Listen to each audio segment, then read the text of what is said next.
On this episode of Locked On Angels, it's Fan Mail Friday, and you wondered about trades, the performance of the team. Could they get to that third wild card spot? Maybe a new opportunity for Anthony Rendon to play some games. There's some sarcasm in there. It's time to get locked on with Mike and John, and this is Locked On Angels.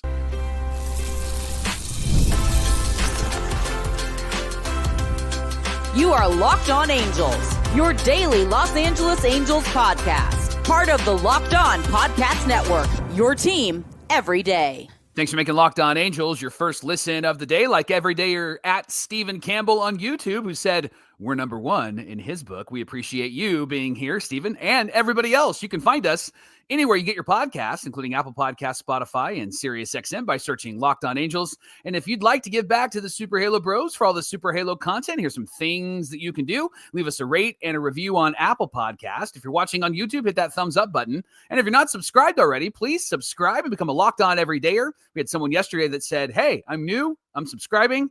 We love you. We're glad that you're here. And whether you're watching or listening, come over to YouTube, leave a comment. One of the best ways to get in touch with us and be a part of the conversation. And this episode of Locked On Angels is brought to you by FanDuel. Right now, new customers can get $200 in bonus bets when your first $5 bet wins. Thanks for being here for this episode of Locked On Angels, where it's your team every day. You've got the First Brothers here with you, a.k.a. the Super Halo Bros. My name is John, and that's my brother Mike. And my name is Mike, and that's my brother John. Hey, we're here 5 days a week talking Angels baseball with you every single weekday, Monday through Friday. On today's show, it's a Fan Mail Friday, one of our favorite episodes that we get to do during the week, usually when the Angels don't have a game on Thursday, and so this opens up the opportunity for us to get into the mailbag. Michael, we had lots of great questions come our way, especially in light of yesterday's conversation when we heard of Jeff Passan's trade ideas for the Angels. Jeff Passan, of course, of ESPN, mentioned that here's what the Halos should do at the trade deadline. So a lot of your questions were about who should be traded away, and lots of everydayers asked about a Trout trade like Benton Reeves.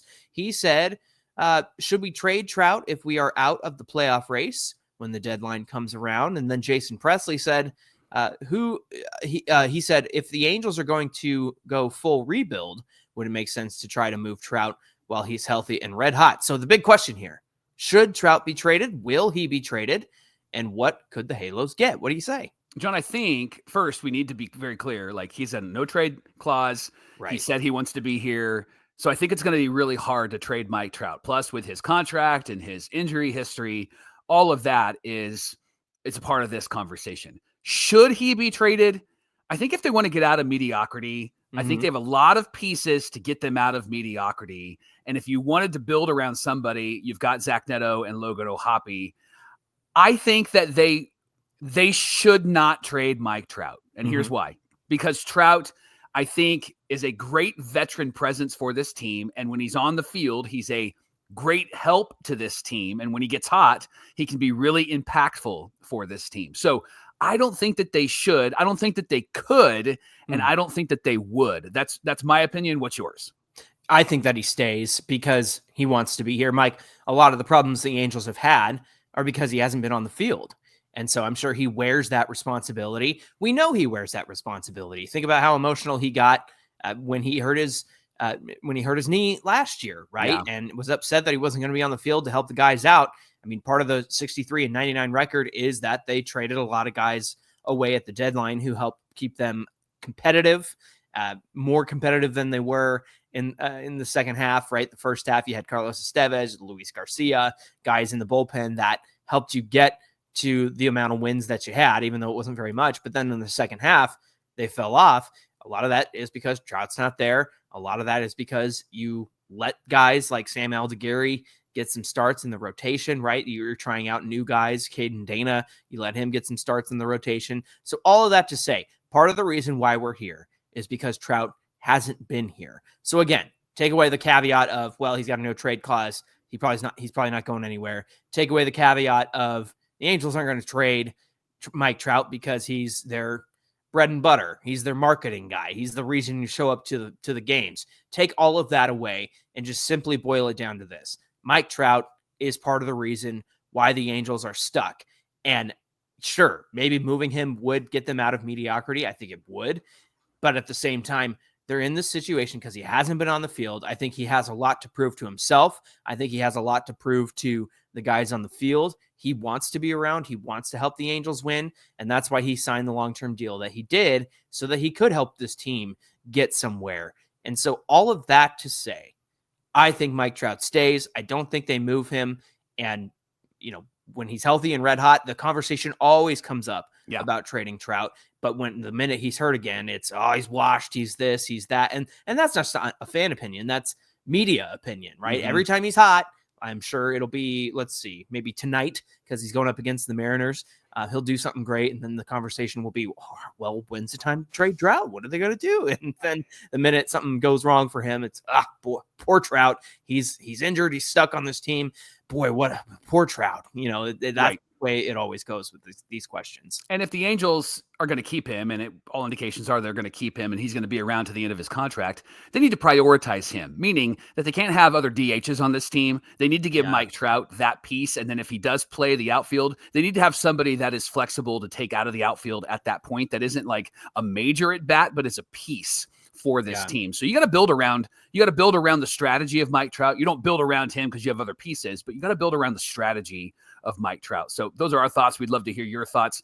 And Ben Reeves had some thoughts. He was wondering about trades also, and he had a different perspective, John. He asked, if the Angels are contenders at the trade deadline, who do we go after trade-wise? What do you think? Yeah, I think you have to consider the holes in this team, and there are plenty, especially the offense. And the offense is tricky because they're streaky, right? So this offense is good enough to put up 4 runs, 5 runs a game, but then they also are so streaky that they can go cold at any point. So really, if you're looking around the league, you have to think about, well, they probably need a better second baseman. They probably need a third baseman, because it seems like short and first are covered. Catcher's obviously covered. You look around the outfield, Taylor Ward's a piece that they would trade. So if they're going after somebody, I don't think that they would trade anybody for the outfield. Maybe a better center fielder than Joe Adell, but at the same time, and I think that there's a good question later on, or maybe it was a comment I saw on YouTube. Basically, they were saying, hey, Joe Adell and Adolis Garcia have the same batting average, and Joe Adell actually has 2 more home runs as of this recording. And so, you can't sacrifice in that department. But I guess I would say this. Obviously, starting pitching. Yes, you can turn to guys like Detmers, Aldegari, Dana, right? You could go that direction. But if they were in contention trade deadline-wise, they need to go after some starting pitching, some bullpen help. Unfortunately, we've lost Ben Joyce. We're not going to have Stevenson back for a while. All indications are. So they're going to need some bullpen help too. So there's a lot of options there. Specifically, that's tricky because you have to look at who's in contention and who's out of contention at the deadline. And so to look around the league and see who they could go get, well, it really depends on who's shopping and who's buying and who's selling. And in the Angels case, they don't really have a lot to offer to make those trades that I think you and I and everydayers and Angels fans would want to give up. But what do you think? Yeah, I agree with you. And it goes along with the next couple of questions. Arthur Morgan from YouTube believes we should trade everyone. He said, trade Trout, Ward, Kikuchi, Jansen, Anderson, Wash, Artie, trade everybody. Yeah, no kidding. Which I think everybody would agree with that. And then Easton Dutton asked, what are the expected returns for our trade pieces? And that's a tough one because right now teams like the Angels are thinking maybe they're in contention, right? Like there are teams that are probably not going to be there, but they're thinking about being there. And with the way that the AL West sits right now, John, they're still achievable places to go for AOS teams. And so I think a lot of those teams may not want to sell their pieces. They may want to do what the Tigers did last year. Like you get rid of a guy, but you bring in a guy and you try to run with what you have. Now the Tigers did get on a hot streak, which maybe the Angels do. But I think when you talk about returns, I would emphasize what you just said.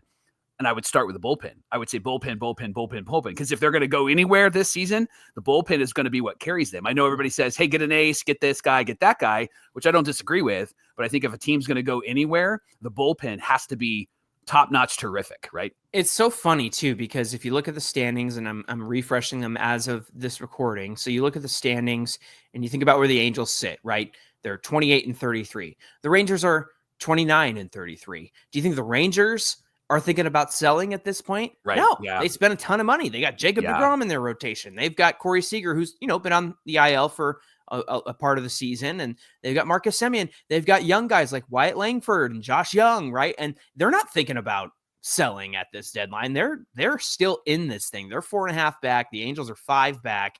And it's funny how, the difference there. Now, the run differential for the Rangers is -2. Angels are -57. Mm-hmm. But then you think about the Astros and the Mariners. The Mariners are +2. They're in second place. The Astros are +15. So that's not all that much of a run differential when you look at somebody like, let's say the Yankees, a +95 first place run differential. So that really tells you where these teams stand. But I say all that because the perception is reality sometimes. And the perception of the Angels is, well, they got to do this and they got to do that. But then you look across the AL West at the Texas Rangers, they're not going anywhere. They're not going to sell. They're going to try to add and try to fix this thing and try to right this ship. And so it's interesting because, they have a ton of veteran players. They have a lot of young guys too. But the perception of the Angels versus the Rangers are totally different. When it comes to the expected returns for our trade pieces, I'd have to say that I would like to compare to what happened last year and also the year before. So that's actually something we could dive into a little bit deeper and make a segment out of that, just because I think it's worth spending a lot more time on. Yeah, Sydney Scott Author said that she is all in, upside down, all out, sideways with trades. Everything can go, must go, especially Anderson, Ward, and Rengifo.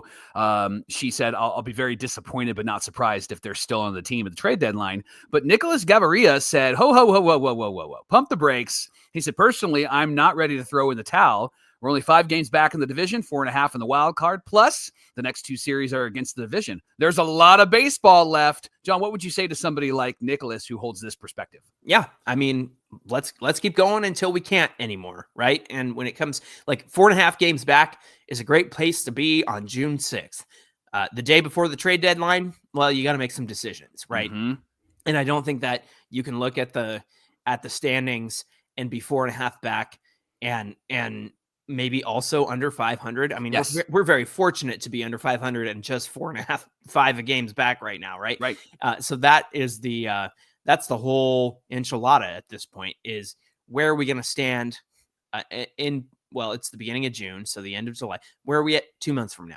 Mm-hmm. Yeah, so there's a whole lot of baseball, and there's a lot of series against the AL West, like Nicholas mentioned. So yeah, we really can't have these conversations, and that's why Passan's article was way too early trade conversations, right? And so that's really what this comes down to, is it's really early to be having these conversations, but it's never too early to start having these conversations. Hey, thanks for making Locked On Angels your first listen of the day. Coming up, you asked about the performance of the team and what needs to happen in order for the Halos to get to a wild card spot. We'll share your questions and our answers coming right up.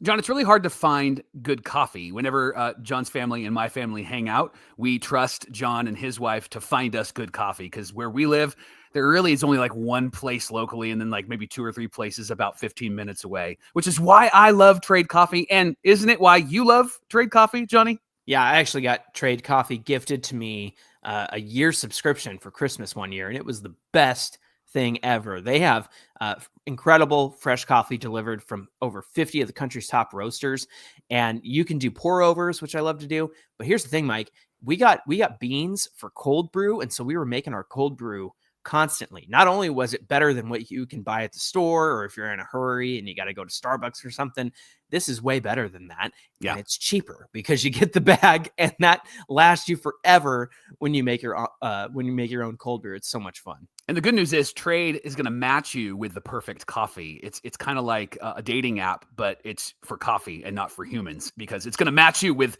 some really good coffee. All you got to do is take their online quiz, can literally finish it in under a minute, and they're going to match you with the perfect coffee. My wife and I, we filled out the quiz. We got matched with Klatch Coffee House Espresso. My wife loves it. It smells good. The coffee was fresh, smelled amazing.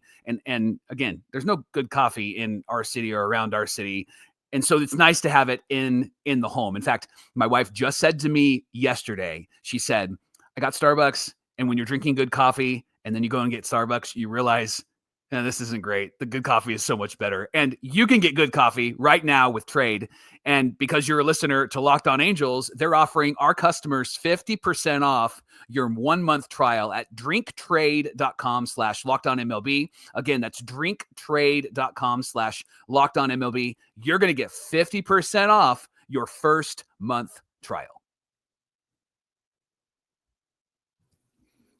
This is the Locked On Podcast Network, where it's your team every day. Thanks for making Locked On Angels your first listen of the day. We're continuing your questions on Fan Mail Friday. Getting to your questions, I should say. It's so much fun to answer when you guys, we never know what's coming. And so it's always fun to, be on our toes and answer your questions. Like a lot of questions about the team and how they're performing. Like Dunskies, who on Instagram said, what needs to occur to obtain a wild card spot? I know it won't happen. Randall K87 said last year, same time frame, we were at a 24-38 record. Are we in a better spot for the playoffs? Trevor Chilcote said, what do you think about the Angels? Oh, I'm sorry, that's a different question. So these first two together are about the Angels' performance, where they stand right now. What do they have to do to get a wild card spot?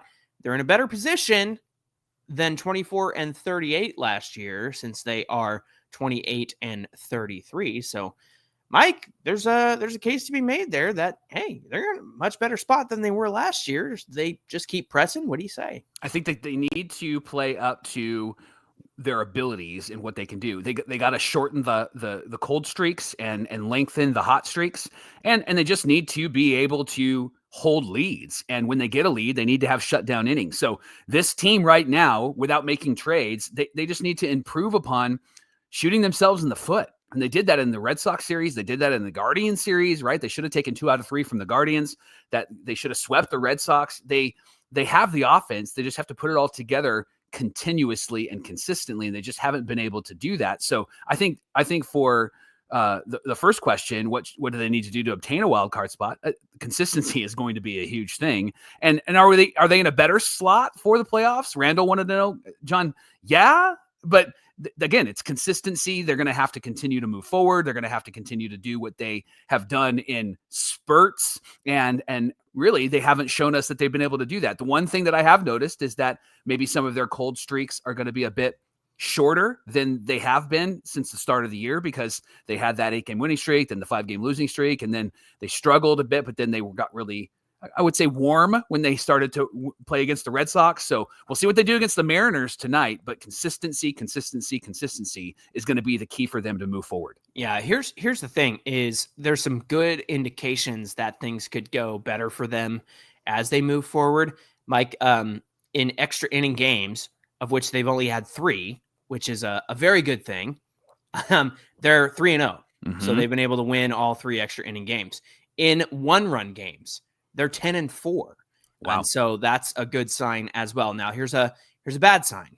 They're 5-10 in blowout games, which is 5+ runs. So 5 runs or more, depending on if they're winning or if they're losing by 5. They're 5-10. So they have been blown away a few times this season. There's been 15 games and only 5 of them they've been on the winning side of that. So I say all that because they need to play to, here's what I'll say. They are doing that thing again where they play up to the level of their competition, where, you can sweep the Dodgers, but then you can also go 1-2 against Baltimore, right? You can tear it up against a really good team like, Cleveland, and take, 2 out of 3, but then you drop 2 out of 3 later on in the year when you're in Cleveland. So they have to be able to beat those bad teams, and that's just not something that they've been doing consistently. And I'll add one more. You got to win at home. Oh, right? Yeah. Like, come on. I mean, they're over 500 or 500 on the road. And 5 games under 500 as they enter tonight. So that's ridiculous. Yeah. You got to win at home. 18-18 on the road, 10-15. And that's the best you can ask for a road record. That's what you want, a 500 record. At home, you just have to be dominant. So they got to flip that around. They got to flip that around immediately. John, Trevor Kilcott asked this question. You gave us a sneak preview. He was wondering about the lack of doubles that the Angels are hitting. They're just not really getting doubles, except for in the Red Sox series. Does that concern you? What do you think that's an indication of? it doesn't concern me because to me that's okay. Well, it's a couple of things.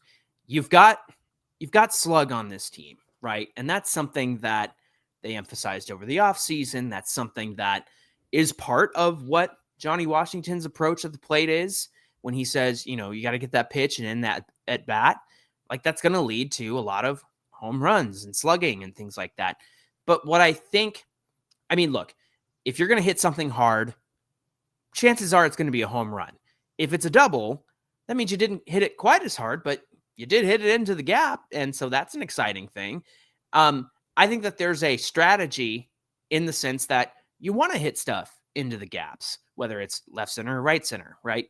Now, when it comes to the Angels, I think that this might be an indication of it's kind of an all or nothing approach with these guys. The amount of strikeouts they have, the lack of walks, the amount of slug that they're putting up. I think that is all an indication of what they're trying to do at the plate. Yeah, the whole team has a 405 slugging percentage. That's really strong, right?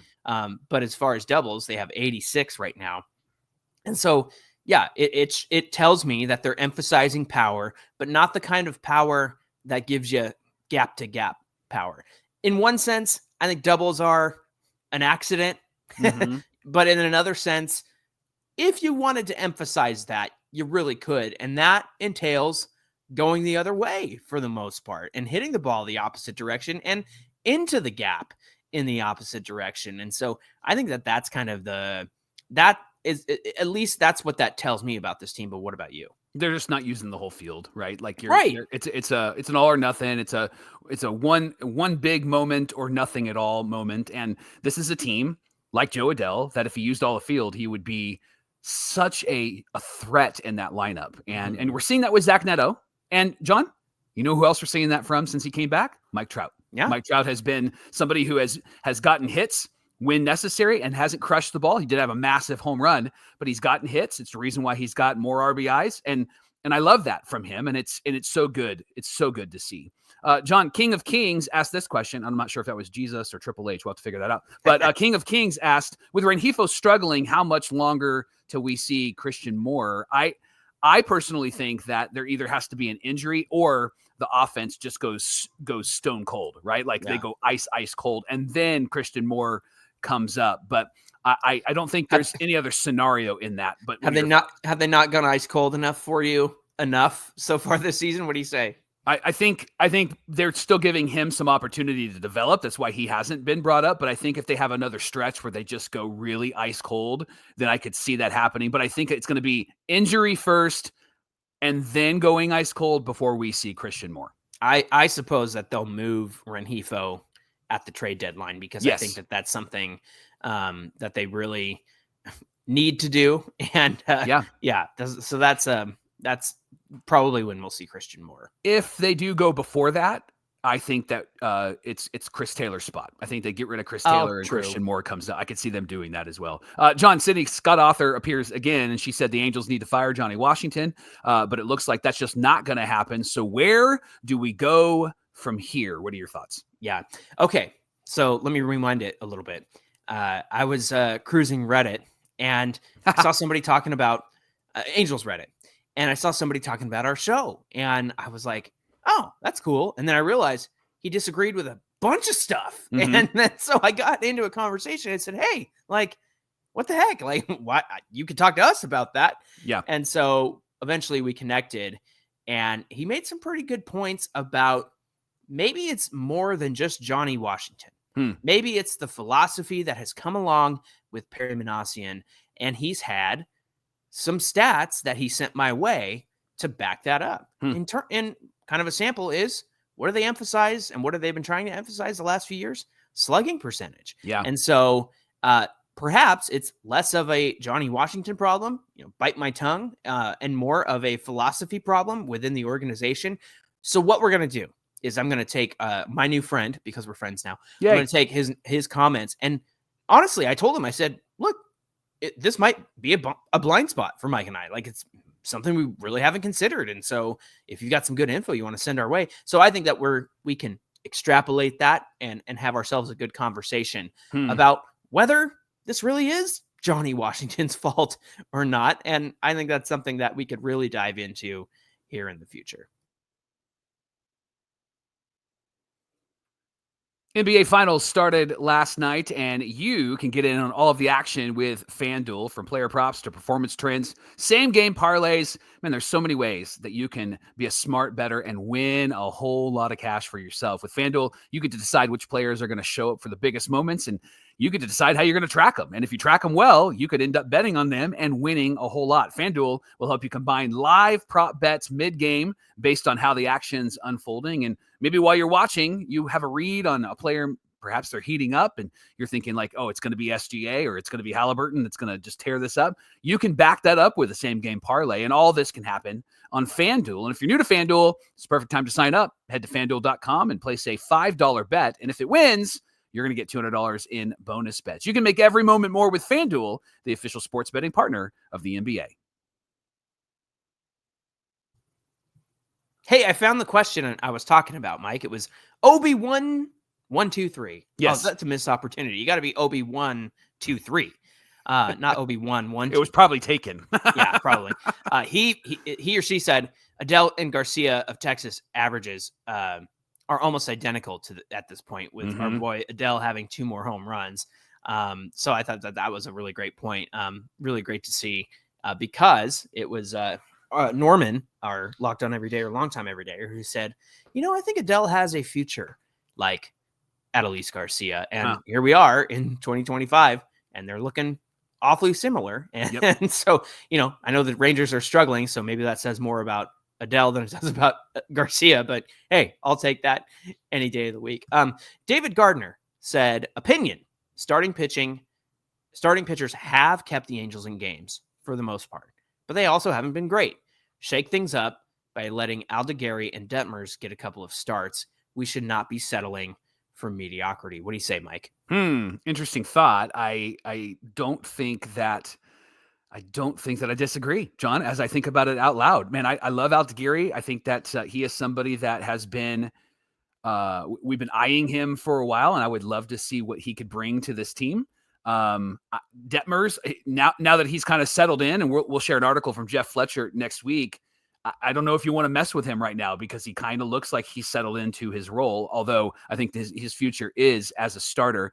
This Angel team, the best part about this Angel team right now has been the starting pitching. So if I'm the manager, if I'm the GM of this team, I'm not messing with that until I see some cracks in the armor. And I think the cracks in the armor could be evident tonight as Kyle Hendricks starts. What does he do against the Mariners? And if he struggles against the Mariners, then I think I would consider Aldeguerri or perhaps Reed Detmers in the starting rotation. Why do you have that smirk on your face? What did I say? Okay. No, it's nothing you said. It's this. I said this at the beginning of the season, actually over the offseason. The reason why the Angels got guys like Kikuchi and Hendricks, and then even let Anderson in this rotation, they need innings. Yes. They have to eat up innings. Yeah. None of those guys, Detmers or Aldeguerri, have touched the amount of innings that you can get from a Hendricks, a Kikuchi, or Tyler Anderson. And while the innings haven't been great, they've not been bad either. And I'm smirking because sometimes I feel like people forget how badly we've had it in years past. Yes. I pulled up our old friend, Patrick Sandoval, who was the opening day starter last year, went 1 2/3 innings pitched, gave up 3 earned runs, 5 runs total against the Orioles. Not very long later, against the Cincinnati Reds, he gave up 7 earned runs in 4 innings. Yeah. And not long after that, against Cleveland, 8 earned runs in 3 2/3 innings pitched. And so I just want to remind everybody, do you remember where we were a year ago with guys like Sandoval and Canning? I know Canning's doing great, but what I'm saying is when they were on this team, this is the results that we were getting. So I look at guys like Hendricks and Kikuchi, and I'm like, you know what? Most of their starts have been 3 runs or less. And if the Angels can't pick them up for that, then that's on the offense. Because again, do you remember where we were a year ago, 2 years ago? So I just wanted to remind everybody, wanted to, refresh everybody's memories about where we used to be as a starting rotation, right? Yeah. Daniel Noodles asked this question. I like that name. Daniel Noodles asked, what are the potential candidates you'd like to see managing the Angels next year? Remember, Ron Washington does have one more year. I think, John, he gets an extension and is going to be here to match Perry Manassian's length of contract as well. If they end up kind of blowing this thing up and going and getting somebody, I've always been an advocate for Darren Erstad. I just feel like Darren Erstad could come in and be like John Harbaugh-ish and really, I think, impact this team and give them an identity. I think he'd be perfect for like a Neto and a Hoppy and somebody that could fire up this team. You said a lot that Phil Nevin was, I know he was a holdover. In a lot of ways, I think he helped this team. In a lot of ways, I don't think he helped this team. But there was a lot of times you and I found ourselves saying, Nevin's just angry. Yeah. He's not firing people up.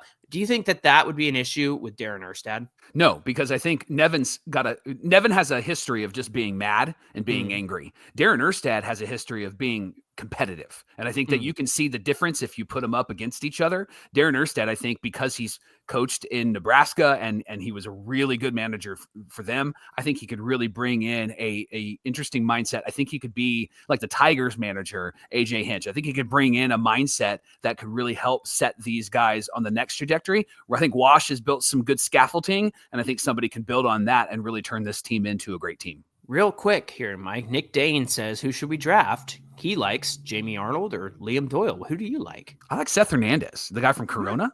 Yeah. I think because he's a local guy, I would love to see him. He's a pitcher, throws great, really has a lot of good stats. And I think getting a pitcher at that number 2 slot would be a really smart move by our Halos. Our old friend Aggie Nicky said, so there's an arcade at Angel Stadium. Looks like Rendon can finally play some games now. Have you seen the arcade yet? Have you been there since they did that? Yeah, it looks great. It's pretty really cool. Looks great. I'm not going to Angel Stadium to play games, but I was just going to say the same thing. Like I get they have a lot of entertainment stuff at different stadiums like that. But I'm there to watch the game. Hey, thanks for making Locked On Angels your first listen of the day. Now for your second listen, check out Locked On MLB Game Night. You can find that show on YouTube or wherever you get your podcasts. Hey, be sure you give us a follow at Locked On Angels on Twitter, at Super Halo Bros on Twitter and Instagram. Whether you're watching or listening, come on over to YouTube, get in the comment section. We'd love to hear from you. Mike, what do we have on deck for Monday's show? The Halos start a 3-game set against the Mariners. And we're walking Cal Raleigh every time, aren't we? Yes, we are. Yeah. We got to treat him like Aaron Judge and just make everybody mad. And if it helps us win, I think they need to do that. We're going to talk about what the Angels did and what they didn't do on Monday on Locked On Angels. All right, looking forward to that. Until then, my name is John, and that's my brother Mike. And my name is Mike, and that's my brother John. Thanks for all your fan mail Friday questions, everybody. Have a great weekend. Let's beat those Mariners, and we'll see you back here on Monday. Do the Mariners laugh? The Mariners. Yeah, I did that last time, and we lost both games. So no, don't do it.